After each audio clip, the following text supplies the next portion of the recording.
The NFL MVP race might be the most wide open we've seen in a long, long time. Last year, Cam Newton took the honors. In the past, players like Aaron Rodgers and Tom Brady ran away with the honors very early on in the season, putting up absurd touchdown-to-interception ratios, yardage, of course, the Peyton Manning years, and everyone knows that the NFL MVP can only go to one of two players, a quarterback or a quarterback or a running back. It's not going to go to a wide receiver. It never really has in the past. And in this case, Ezekiel Elliott's the one running back name that stands out. I understand there's a reason to give it to David Johnson.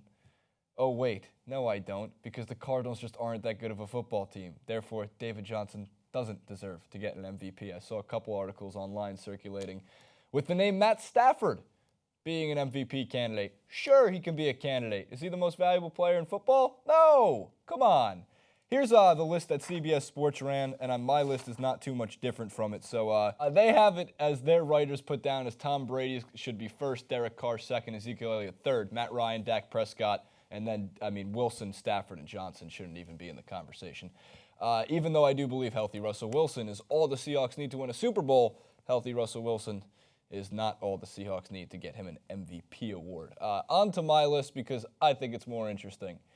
I do think Derek Carr is the most valuable player in football. I think that will stay true as long as they win 12 or 13 games, which means they've only had 2 losses on the season. For one, little things that help his legacy, as Adam Shine was saying on Mad Dog Sports Radio not too long ago, is those things that help the narratives, help the media narrative in these situations. For example, breaking your pinky or dislocating your pinky in 16 different places after the ball was snapped and then coming back and winning the game for your team has a major impact, I'm sure, on some voters' minds. Not my voters' mind, but I think Derek Carr is the MVP for other reasons.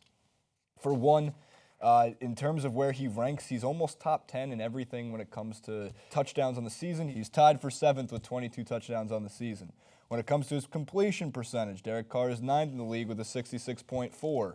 When it comes to passing yards, he is in the top 10 at number 5 with 3,100.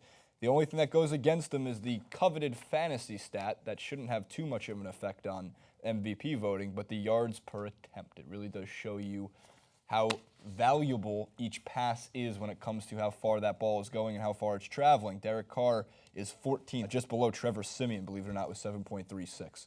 So some numbers in Derek Carr's favor, some not. The record's going to have a major impact on it. The Raiders are one of the 3 best teams in football right now. I don't think there's an argument against that as well. Right now, it looks like it's the Patriots, the Cowboys, and the Raiders. Put them in whatever order you want. Based on history, most people are going to say the Patriots because, well, they're the New England Patriots. Other than that, the Dallas Cowboys seem to prove every single test. So you say, well, what about the Cowboys? You have 2 rookies. You have Dak Prescott and Ezekiel Elliott. Where do they rank? Well, there's a really good argument for both as well.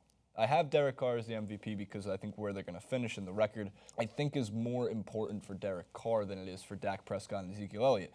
Although, if I have to play devil's advocate with myself, Dak Prescott has been nothing short of unbelievable throughout this season, especially when he's been handed. But the thing I have to mention is the Cowboys' offensive line is the real MVP of that team.